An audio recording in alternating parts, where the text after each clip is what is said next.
May 12, 1945, German women prisoners lined up, bracing for punishment, fear heavy in their eyes. They expected anger, hunger, and hard labor, but instead, they were handed soap, clean towels, warm showers, and even fresh bread. One of them whispered in disbelief, "We thought we would suffer. Instead, we were treated like humans." How could this be? Why did America treat its enemy this way, right after the most brutal war in history? Stay with us as we uncover this forgotten story. Don't forget to subscribe, hit like and watch till the end to support the channel and hear the full truth of what happened. The Reich had collapsed like a house set alight from within. On May 8, 1945, Germany surrendered, but for tens of thousands of young women in uniform, clerks, nurses, auxiliaries, and Red Cross workers, the end of fighting did not mean peace. It meant captivity. Their world was one of shattered streets and smoking ruins, and now of whispered rumors. The propaganda of the last months had painted the Allies in monstrous colors. Americans were brutes, Russians were beasts, and any woman who fell into their hands would pay with dignity or worse. In the rubble of Hamburg, Berlin, Dresden, such fears clung heavier than the dust in the air. One nurse wrote in her diary, "We were told the Americans would treat us like animals, that we should expect no mercy, only scorn." These words were not rare. They were repeated in the barracks and in the lines of weary prisoners marching west. Yet paradox already pulsed beneath the surface. Even in surrender, the Reich still broadcast its venom, insisting the enemy would brutalize them. But the evidence under their feet, orderly columns, guards who gave them water on long marches, bandages offered even to prisoners, cracked the tale they had swallowed whole. The numbers were vast. Over 370,000 German prisoners of war were transported to the United States between 1942 and 1945, a logistical feat that required more than 400 voyages across the Atlantic. Among them were thousands of women, auxiliaries, nurses, and support staff, who carried both the weight of defeat and the invisible shackles of rumor. The streets they left behind offered a sensory memory of despair. The smell of smoke and burnt brick lingered over flattened districts. Bread was little more than sawdust and turnip paste, leaving mouths coated with bitterness. Boots wore thin, socks tore open, and cold seeped in as if through the skin itself. The war had taught them to expect less than nothing. And yet, as the days of surrender stretched on, strange contradictions appeared. Where they had braced for vengeful reprisals, they found process. Where they had braced for jeers, they found silence, even paperwork. A Red Cross nurse captured it simply, "I feared fists. Instead, I saw pens, lists, signatures." This was the first fracture in the narrative of cruelty, but it was only the beginning. For these women, captivity would not confirm the Reich's warnings, it would undo them. They would step into a world of iron beds, white bread, and eventually, soap. And each small discovery would feel like an assault not on their bodies but on their beliefs. What they did not yet know, standing in ruins and rumors, was that their next journey, westward in crowded boxcars, would carry them not into punishment but into paradox. The journey began in silence, broken only by the cough of locomotives and the shuffle of boots on splintered wood. Boxcars built for cattle and freight now carried women in grey uniforms westward. The war had ended, but the war's weight remained in every smell and sound. Straw scattered across the floor, damp with condensation, mixed with the sharp odor of coal smoke drifting in from the engine. The iron clank of the couplings punctuated each mile, a rhythm of uncertainty. These were not volunteers but captives of circumstance. Young nurses from field hospitals, typists from Luftwaffe offices, Red Cross auxiliaries caught when their units disbanded. They carried only small bundles, a spare dress, perhaps a family photograph, maybe a diary tucked into a jacket seam. The Reich's promises of glory had collapsed. What remained were whispered warnings about what awaited them. The irony was sharp. They travelled deeper into enemy custody, expecting humiliation, even death. Yet many of their guards treated them with a quiet professionalism. Water buckets were passed through the sliding doors at station halts. A corporal even slipped a woman a crust of bread. For some, the smallest kindness stung more than cruelty would have, because it contradicted everything drilled into them for years. One nurse, Katha Muller, later remembered, "We were herded into the wagons like cattle, and yet they gave us blankets. I could not reconcile it." Was this the America we had been told about? The statistics told another story beneath the surface. In the summer of 1945, Allied transport lines were at their peak. Up to 50,000 German prisoners a week were being moved from Europe's ports to staging camps. Railways ran constantly, shuttling defeated soldiers and auxiliaries alike to ships waiting at Le Havre, Cherbourg and Bremen. Through the slats in the boxcars, the women saw what Germany had become. Entire towns flattened into jagged teeth of brick, fields pockmarked with shell craters, smoke still curling from collapsed roofs, weeks after bombardment, children scavenging for firewood along the tracks, their thin arms waving at the trains with a mixture of curiosity and accusation. The paradox cut deep. These women were leaving devastation behind, yet feared they were headed toward something worse. In one diary, written in cramped pencil by a 22-year-old secretary named Hildegard, the line reads, "We go west into the mouth of the beast. At least in ruins, we knew the soil beneath our feet." But even the boxcars betrayed hints that the Reich had lied. When the train paused at sidings, American officers counted heads with clipboards, not clubs. The order of it, the paperwork, the lists, the regulations, unsettled women who had braced for chaos and vengeance. As night fell, the trains groaned across bridges and into ports, lit faintly by Allied searchlamps. The air changed there, salt, tar and diesel, replacing the acrid stench of bombed-out towns. Dockside cranes swung overhead, loading crates and cargo, while German women watched from narrow openings in the wood. One whispered to another, "Do you hear it? The ships breathe like monsters. The hissing steam, the churn of winches, the deep throb of engines at anchor.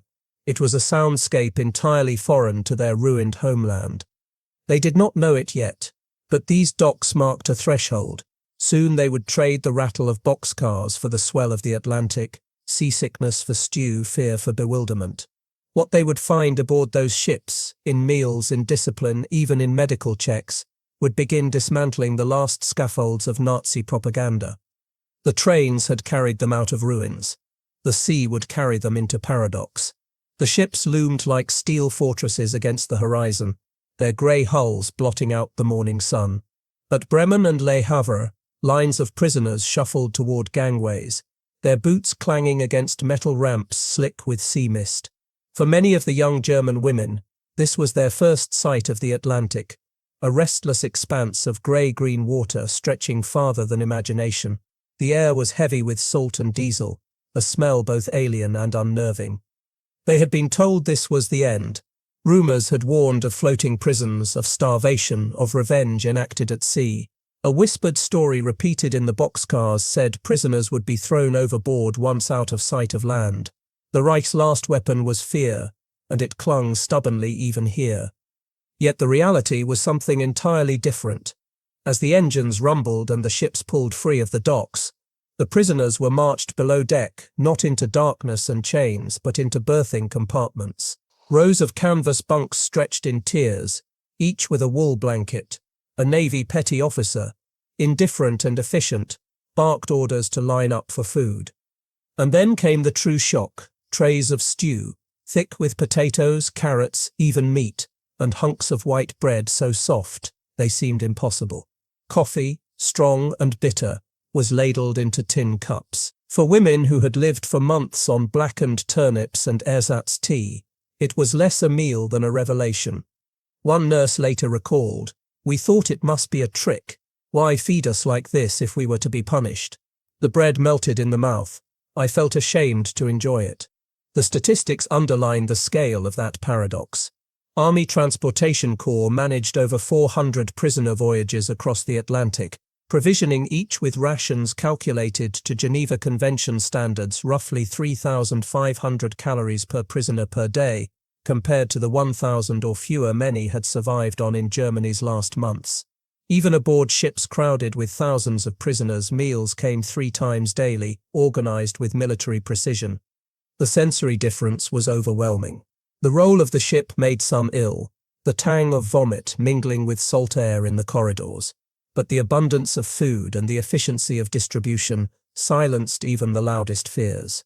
Instead of beatings, there were headcounts. Instead of humiliation, there were inoculations from Navy medics who jabbed arms with practiced indifference. At night, the women lay in their bunks, listening to the deep throb of engines and the creak of steel plates. For the first time, some felt the weight of exhaustion lift.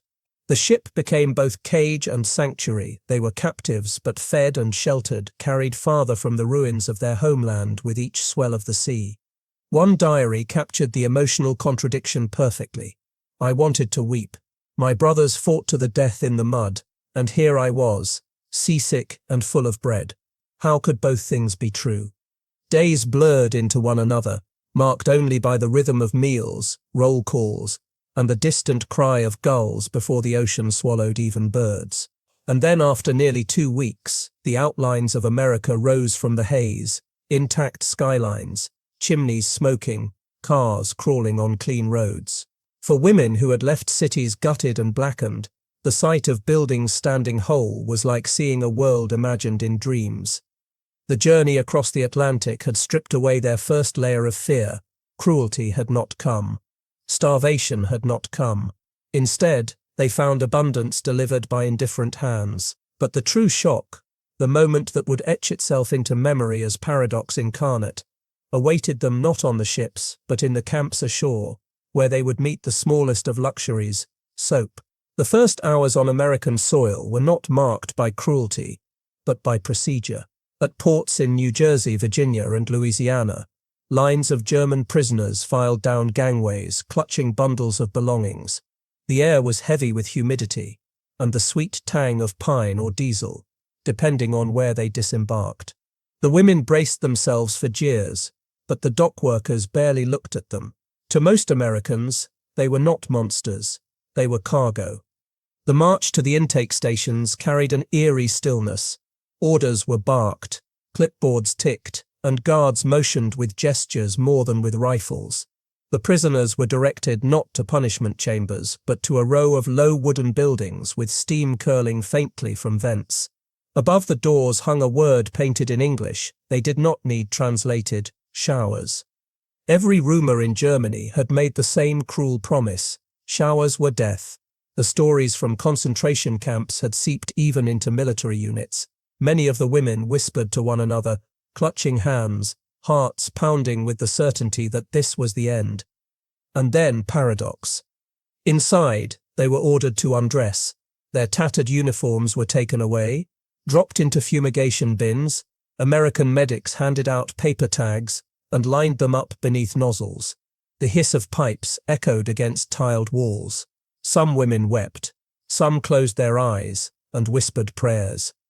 But the nozzles released not gas, but water, clean, hot, rolling down in rivulets that carried weeks of filth away in moments. Then came something stranger still: bars of soap, smooth, white, fragrant, towels, thick, dry, freshly laundered. For young women who had not felt true cleanliness since before the war, the sensation was overwhelming. One POW nurse later confessed in a letter, "I held the soap as if it were treasure. The smell of it. It was freedom itself. I began to cry and could not stop." The statistics tell how deliberate this was. The US Army, following Geneva Convention protocols, processed hundreds of thousands of prisoners through delousing and sanitation stations, applying DDT powder, issuing clean underclothes, and supplying each with 2 bars of soap per month. It was not mercy, it was bureaucracy. Yet to the women it felt like grace. The sensory memory lodged deep. The sting of hot water on skin rubbed raw from weeks without bathing. The floral bite of American soap that clung to hair and hands.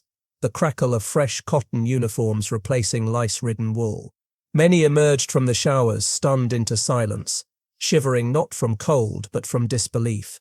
A diary entry from a young auxiliary named Ilse captured the paradox. We expected beatings. Instead, They gave us soap. I do not know what to believe anymore. It was not propaganda. It was daily life. The Reich had warned them to brace for hatred, but America offered sanitation. The smallest ritual of dignity, a shower, a towel, a bar of soap, struck harder at their convictions than any sermon could. As they were marched out into the sunlight, hair still damp, uniforms exchanged for camp-issue clothing, many whispered to each other that perhaps the real punishment was not cruelty, but kindness. The Reich had promised them honor, yet abandoned them to rot. The Americans, their enemies, had washed them clean. But this was only the beginning. Beyond the delousing sheds stretched the camps themselves, rows of barracks, mess halls, fences, and within those camps, the paradox would deepen, because behind the barbed wire, life looked less like captivity and more like abundance. The camps were not cages of horror, but cities of order. At Fort Oglethorpe in Georgia, Camp Ruston in Louisiana, and dozens of others across the country, German women stepped into compounds that looked nothing like the dungeons they had imagined. Rows of wooden barracks stood in neat lines, shaded by trees, guard towers loomed at the corners, but rifles were shouldered casually, not pointed. Inside the wire, life was governed less by terror than by schedules. Every day began with a bugle call and roll. Names were checked against manifests, figures ticked on clipboards, then came breakfast. For women who had grown used to rations of black bread mixed with sawdust and watery turnip soup, the sight of American mess halls was surreal. Trays carried scrambled eggs, oatmeal with sugar, bread that was white and soft, even fruit. The smell alone, sweet, yeasty, alive, triggered pangs of disbelief. One POW later recalled, "We had nothing left in Germany, no milk, no sugar, no coffee. And here, as prisoners, we had all of it. We ate until we felt ashamed." The irony was sharpened by numbers. Each prisoner in the United States was allotted 3,500 calories per day, including meat, vegetables, and dairy, all carefully regulated under the Geneva Convention. By contrast, civilians in war-torn Germany often survived on as little as 1,000 calories or less, scavenged from black markets or eked out from ration cards. Daily life in camp revolved around work details. Some were assigned to agricultural fields, others to kitchens or workshops. Women stitched uniforms, mended socks, peeled potatoes. In exchange, they received camp scrip, small paper chits printed with denominations, currency valid only inside the wire. With these, prisoners could purchase items at the camp canteen, toiletries, stationery, even chocolate bars. The paradox cut deep. A letter from one auxiliary named Marta captured the dissonance. "At home, my family waits hours for bread. Here I can buy a Hershey bar as if it were nothing. I eat and feel guilty with every bite." The sensory contrasts were constant. The clang of mess hall trays, the smell of stewing beef, the crisp starch of clean sheets on iron bunks. These were daily reminders that captivity in America looked nothing like the ruin of freedom in Germany. Even the climate struck them. Humid southern heat, chirping cicadas, thunderstorms that rattled barrack windows. It was a far cry from the bomb-blasted silence of Europe. And yet, it was still captivity. The wire fence glinted in the sun, and guards paced its perimeter. Prisoners marched in step to and from labor, saluted officers, and submitted to searches. The paradox of their lives was not freedom, it was dignity within confinement. The impact on morale was profound. Many women found themselves healthier than at any point during the war. Their faces filled out, cheeks lost their hollow look, hair regained its sheen. Some even laughed again, sharing songs in the evenings, trading stories across bunks. The Reich had promised them glory and delivered starvation. The enemy gave them 3 meals a day. But beneath the routine, an unease grew. Each letter received from home described hunger, rubble, disease. Mothers and siblings wrote of scraping coal from wreckage, of boiling weeds for soup. For the women behind barbed wire, abundance carried a new burden, shame. This tension would only sharpen in the weeks to come, when camp labor and canteen luxuries offered not just survival, but small tastes of comfort.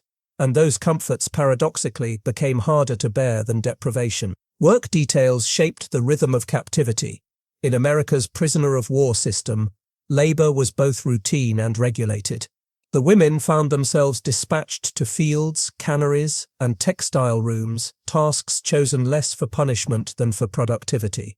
Rows of prisoners stooped to harvest cotton under the southern sun, their hands raw with blisters. Others stitched uniforms or mended socks, the scrape of needles and hum of machines replacing the echoes of bomb sirens they had left behind. For their efforts, they were not paid in US dollars, but in camp scrip, small slips of paper currency printed with bland ink, stamped with denominations from 5 cents to $1.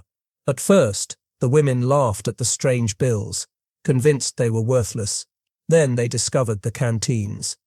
Inside those wooden shacks, lined with shelves and humming refrigerators, they encountered a world unthinkable in war-ravaged Germany.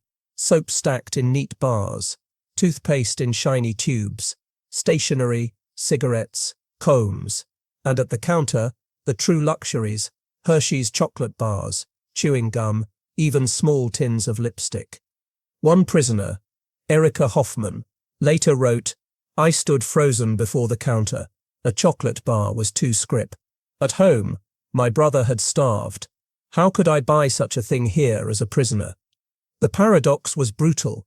In Germany, civilians boiled weeds and ground acorns into flour.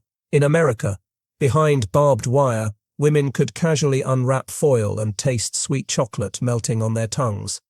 The statistics sharpened the irony further. Across the US, camps issued millions of dollars worth of scrip between 1943 and 1946, creating closed economies that allowed prisoners to purchase comforts while maintaining Allied control of real currency. Prisoners earned roughly 80 cents per day equivalent for labor, enough to afford small indulgences. The sensory contrasts were unforgettable. The crisp snap of a chocolate bar breaking in half, the silky smear of lipstick applied before a mirror shard nailed to a barrack wall, the scent of tobacco curling in the night as women shared cigarettes on stoops. Each indulgence was both pleasure and torment, a reminder that they were better provisioned in captivity than their families were in freedom. Letters home carried that dissonance. One auxiliary confessed in writing, "Mother, forgive me. I send nothing because there is nothing to send.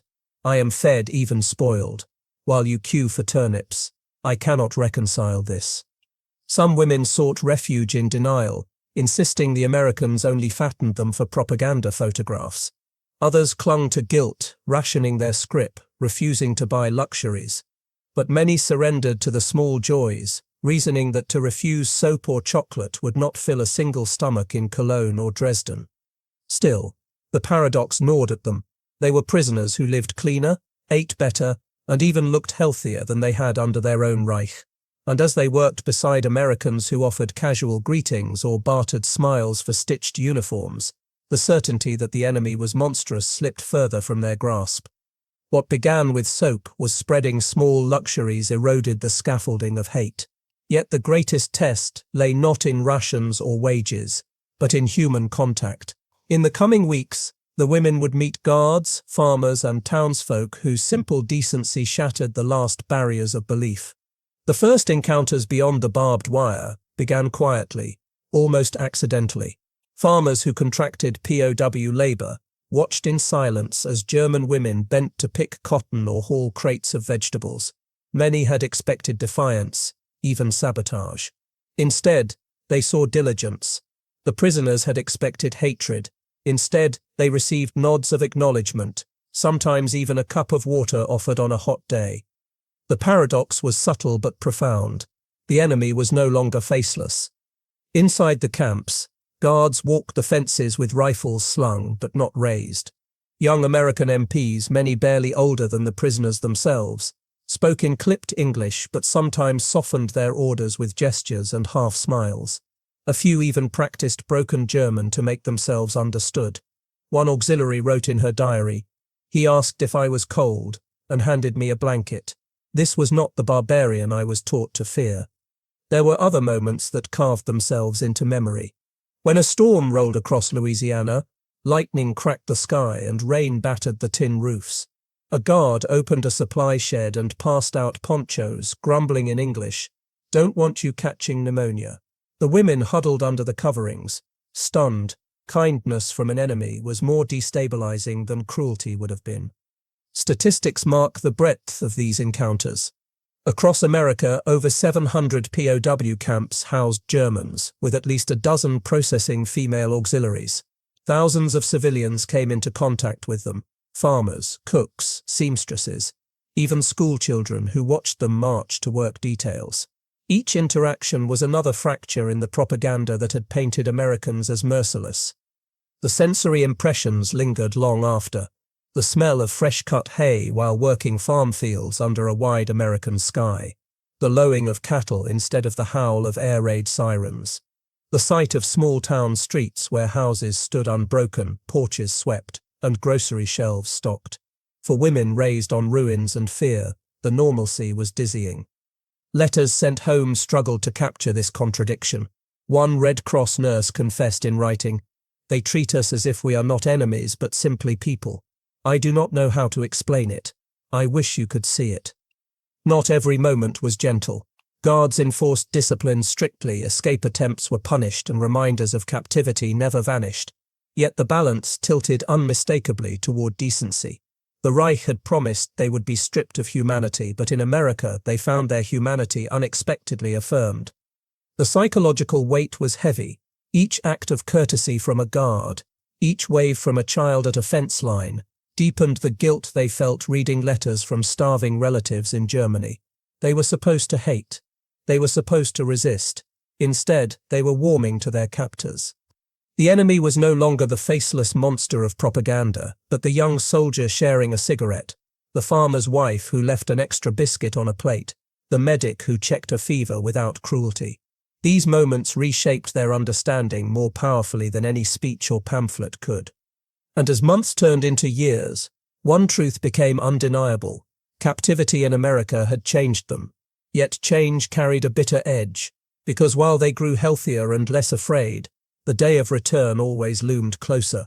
Soon, they would face the greatest paradox of all, leaving behind comfort only to return to ruins. The war's end arrived not with gunfire but with silence. In May 1945, the news crackled over radios in camp command posts: Germany had surrendered. The women who had been auxiliaries of a fallen Reich stood in stunned stillness. Some wept, some prayed. Others simply stared at the dusty ground beneath their boots. For them, captivity had become routine. Now return was inevitable. The paradox cut deep. They had come to America as prisoners, expecting humiliation. Instead, they were healthier, cleaner, and in many ways freer than when they had marched in service of the Reich. Yet soon they would be sent home, not to abundance, but to ruins. The statistics of the devastation were staggering. By 1945, over 70% of German housing stock in major cities lay destroyed.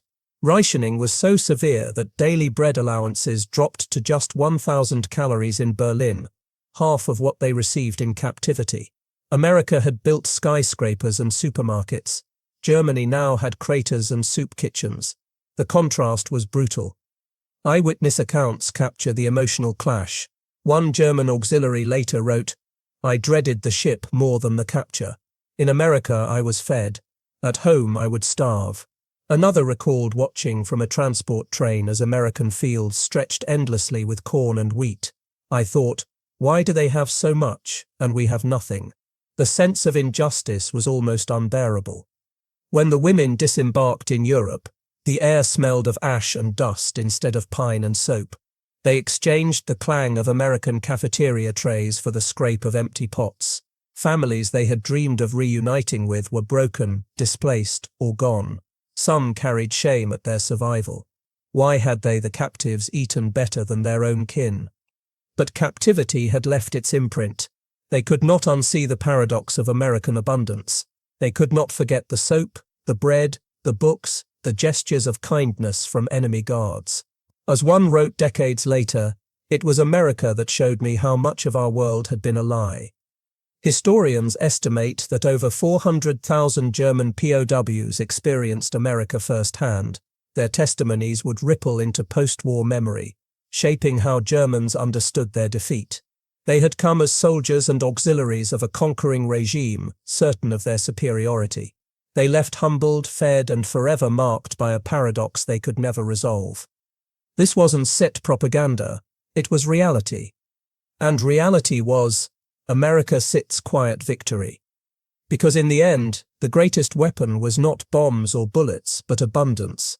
It was soap in a prison shower, butter on a cafeteria plate, kindness in the hands of a guard.